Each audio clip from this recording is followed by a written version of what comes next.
Hello students, welcome to TSAT classes. Welcome to the classes on Indian Polity Constitution with regards to TSPSC Group 1 Mains. I am 𝗧𝗦𝗔𝗧. In the last class, we have discussed about chapter 2 of paper 3. Now to continue with chapter 2, let us see few more mains related questions. If you look at chapter 2, we have this in the syllabus of paper 3. Right. Paper 3, Polity, chapter 2. Fundamental rights, nature, scope, expanding horizons of fundamental rights, enforceability against the state and welfare state philosophy, distributive justice under the constitution, directive principles of state policy, rule of law and fundamental duties. In the last class, we have seen few important expected mains questions with regards to these topics. And today let us continue and see some more mains questions and their explanation in this class. Look at the first question. What are the protections? Available to the detained persons as per the Indian Constitution? Explain. See, our intention to bring these classes for you is for two objectives. Objective number 1, to show you the expected questions which can be asked for upcoming Group 1 TSPSC mains. 2, how a question can be asked and how the answer should be framed. What are the key points? How to write an answer? You need to follow a pattern of introduction, the subject and the conclusion part. So you need to follow this pattern. So now let us decode the answer for this particular question.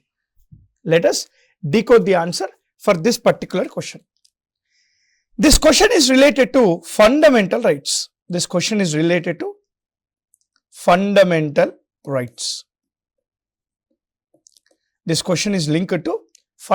rights. What are the protections available to detained persons as per the Indian Constitution? Explain. Now, Article 22 of the Constitution talks about certain protections available for detained persons. What is the meaning of detained? Arrested persons. Detained is nothing but arrested, taken into custody by the police. They are called detained persons. According to the Constitution of India, Article 22, there are two types of detentions. Detention are of two types. There are two types of detentions. The first one is called punitive detention. And the second one is called preventive detention. The first one is called punitive detention. The second one is called preventive detention. This is famously called PD Act. You will see this in news. Now, what is the meaning of punitive detention? Right? Arresting a person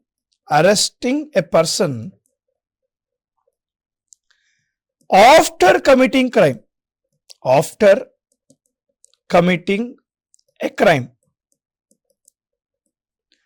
Arresting a person after committing a crime, meaning he has already committed a crime. So you are arresting a person. That is called punitive arrest, punitive detention. Article 22 clause 1, clause 2, clause 3 deals with the protections of punitive detention. 2. Arresting a person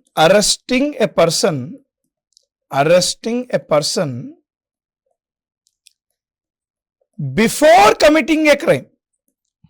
Before committing a crime, to stop him from committing a crime, to prevent the crime.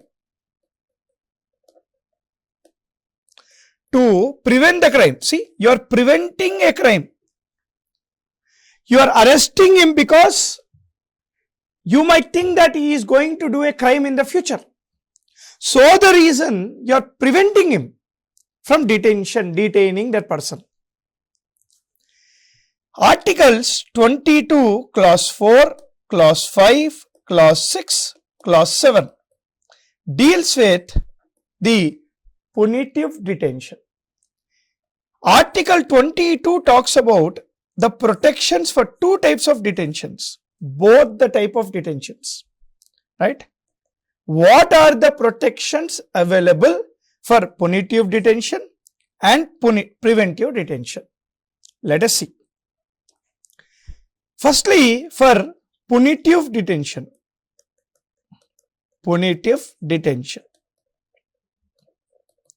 Now, what are the protections available? 1. The first protection is right to be informed.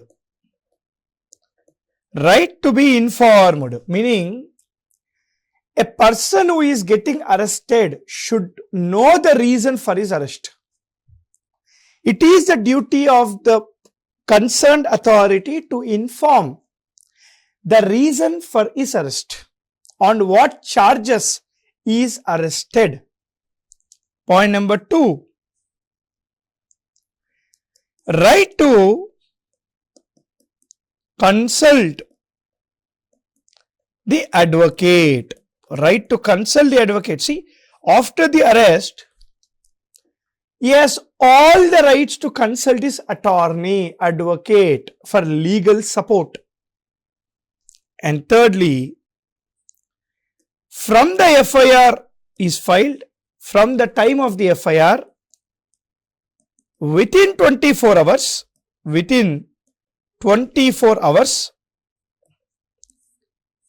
a person who is arrested should be placed with the nearest court. With the nearest court. He should be placed with the nearest court. And this 24 hours exclude travel time as well as public holidays. This within 24 hours exclude travel time and public holidays. So there are three types of protections available to a person detained under punitive charges, meaning he has already committed a crime and you are arresting him. Now let us see the protection available to the person who is arrested under preventive detention, preventive charges, preventive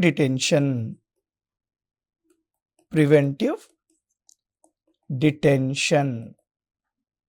See, you are arresting a person even before he has committed a crime to stop the crime.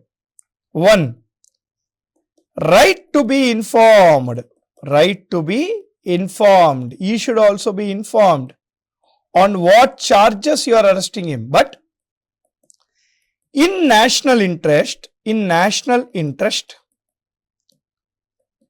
under national interest, it is not compulsory. It is not compulsory that he should be informed. If the arrest is because of the national interest, say terrorist activities or Maoist activities, you want to arrest a person because of these reasons. So it is not compulsory for the concerned authority to inform the charges on which he is going to be detained. But if he is arrested, he has the right to consult. He has the right to consult advocate.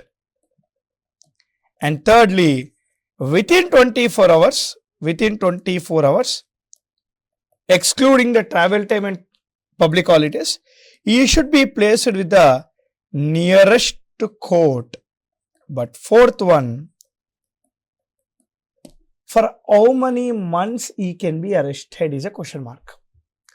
A person arrested under PD, Preventive Detention Act, can be arrested for a minimum of 3 months, and it can be expanded to up to 2 years as discussed in Article 22 Clause 7 of the Constitution. So these are the protections available to the detained persons in India. Detention are of two types. The first one is punitive detention and the second one is preventive detention. Preventive detention is very, very important for the exam, because preventive detention misused can take away the right to life, liberty and freedom guaranteed in fundamental rights.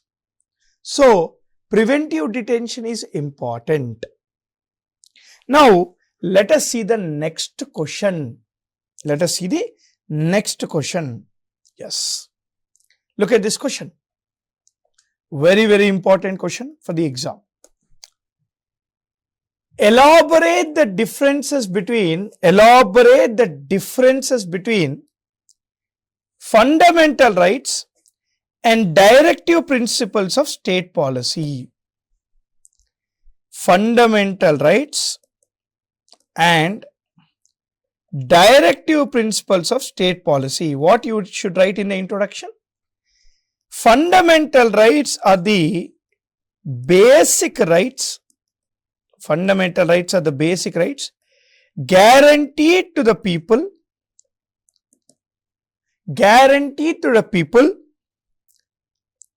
as per Part 3 of the Constitution from Article 12 to 35. From Article 12 to 35. Directive principles of state policy are the moral principles to be followed by the state discussed in Part 4 of the Constitution from Article 36, from Article 36 to 51. From Article 36 to 51. So, this is an introduction you need to give. Now, what is a subject you will write? The differences between fundamental rights and DPSP, right? Right. Very, very important.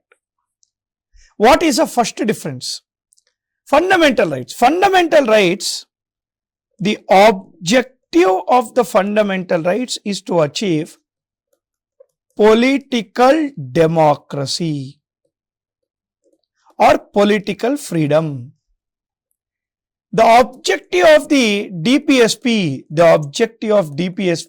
is social and economic freedom.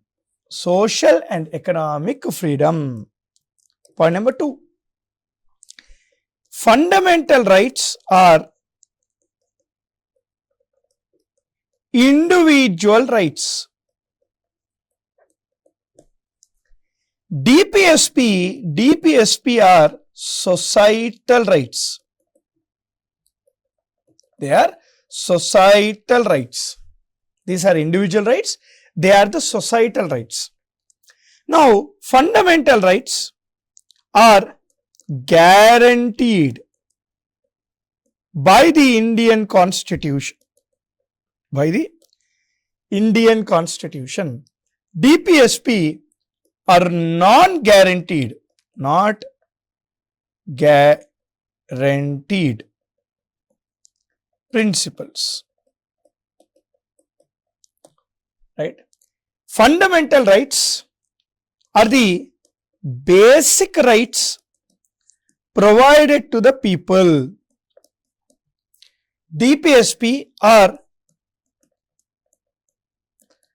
philosophical principles followed by the state. Fundamental rights are, they are enforceable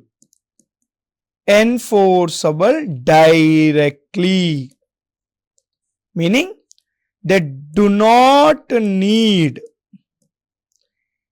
any law or policy. But DPSP are not enforceable directly, are not enforceable directly. They need a law or policy to be enforced, to be made enforced, right? Fundamental rights are compared to, they are compared to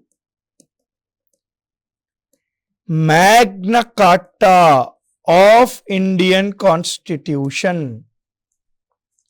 They are compared to Magna Carta of Indian Constitution. DPSP are compared to the instruments of instructions. They are compared to instruments of instructions. Oh my God, 1 second. They are compared to instruments of instructions. Fundamental rights are inspired. Fundamental rights are inspired from, they are inspired from US Constitution. DPSP are inspired from Irish Constitution. They are inspired from Irish Constitution. Fundamental rights make a man, right, confident enough and provide security. DPSP make society livable.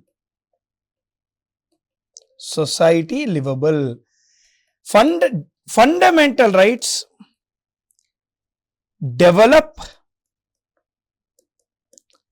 individual. DPSP are the foundation for governance of the country.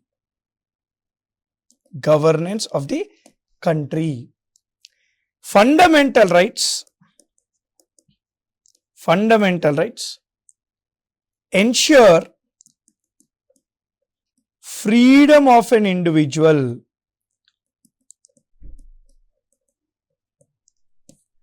DPSP ensures freedom in the society, and they are the novel principles. As said by Dr. B.R. Ambedkar. So this is the answer you need to write for this particular question of elaborate the difference between fundamental rights and directive principles of state policy. Now let us go to the next question. Right. How did the right to property change its position from fundamental rights to that of a legal right? Comment. Okay. Now, right to property. In the original constitution, right to property is part of Article 19(1)(f). But presently, right to property is part of Article 300 capital A. Meaning, right to property in the original constitution was a fundamental right. Now presently, right to property is a legal right. Right to property is a legal right. Now, which amendment act has made right to property part of Article 300 capital A? That is 44th Constitutional Amendment Act of 1978. 44th Constitutional Amendment Act of 1978 made right to property a legal right in India. Now, let us see the reason behind why right to property was made a legal right. Okay. You need to understand if some provisions of the Constitution for this purpose. They are Article 19 Clause 1 Subclause F and Article 31 versus versus Article 38 Clause 2, Article 39B and Article 39C. Let us understand these articles. These articles are the main reasons for right to property to become a legal right from fundamental right. What is Article 19(1)(f)? It talks about right to freedom of property of a citizen. Right to freedom of property of a citizen. And this freedom of property of a citizen, right, cannot be taken away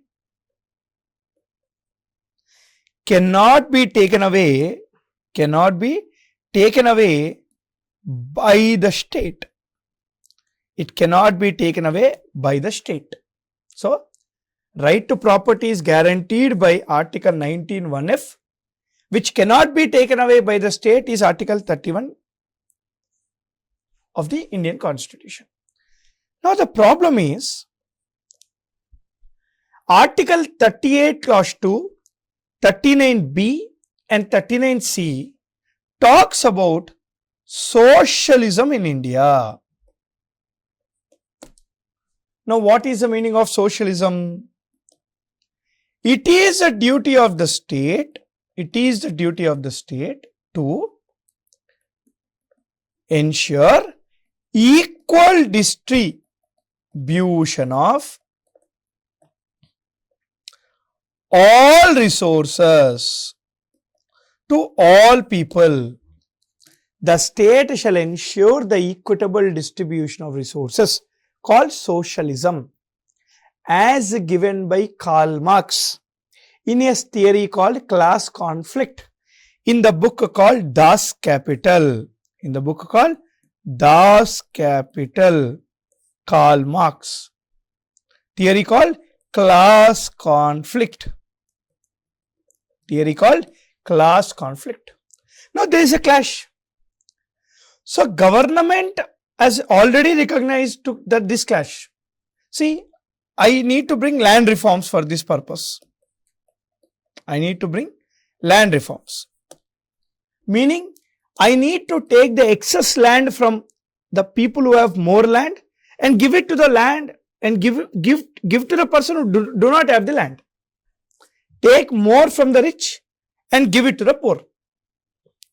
Take more from the rich and give it to the poor. Now, but whenever I take more land, excess land from the rich and give it to the poor, this person can go to Supreme Court under Article 32 saying that my right to property has been taken away. This is the problem. And so the reason government came with first Constitutional Amendment Act of 1951, according to which Article 31A, Article 31B and Schedule 9 was added. Schedule 9 was added. Now, according to this articles and this schedule, according to Article 31 capital A, it said, Parliament has the authority to make the laws on land reforms, and these laws made are, even though they are against the concept of the socialism, they can be permitted. To ensure socialism in India, Parliament can bring land reforms. Parliament by a law can bring land reforms. All the laws made for this purpose, of bringing socialism are inserted in Schedule 9. So, all the laws in related to land reforms are inserted in Schedule 9. Laws inserted in Schedule 9 are immune to judicial review. Meaning they cannot be taken to judiciary, saying that it is against Article 39B, 39C and 38 Clause 2 of the Constitution, saying that it is against the concept of socialism. So, Government of India was very clear that we got this safety, we got the safety net. The problem was, then there were many other cases where the discussion was about, can fundamental rights be amended to implement a DPSP? Is fundamental rights greater or the DPSP? Or can DPSP be amended to implement fundamental rights? Which one is the best? After thorough judgments, it said in Keshavananda Bharati case that the Parliament should bring laws which complement both fundamental rights and also DPSP. But if the question arises who is more stronger, then always fundamental rights is only stronger. As said by Minerva Mills case by the Supreme Court. So, as on today, right to property is not considered the fundamental right. It is the legal right only. It is the legal right only. It cannot be considered as a fundamental right. So, this is the answer you need to give for this particular question. Now, we have seen 3 questions. In these 3 questions, one pattern you need to follow is answer writing. I already told you that there is a structure to be followed to write the answer. The first one is the introduction.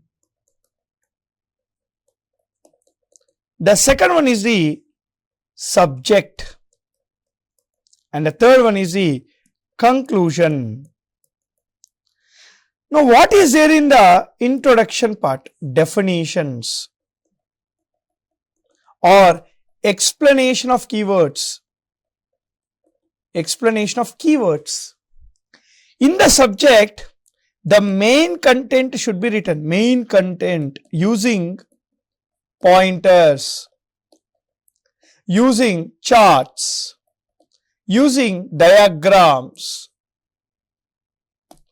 right? Using flow charts, all should be used. And in the conclusion, you need to end the answer in a positive note or in a balanced way. This is the pattern you need to follow. This is chapter 2 of Indian Polity, paper 3. I will see you guys again in the next class with chapter 3. Till then, happy learning. Jai Hind.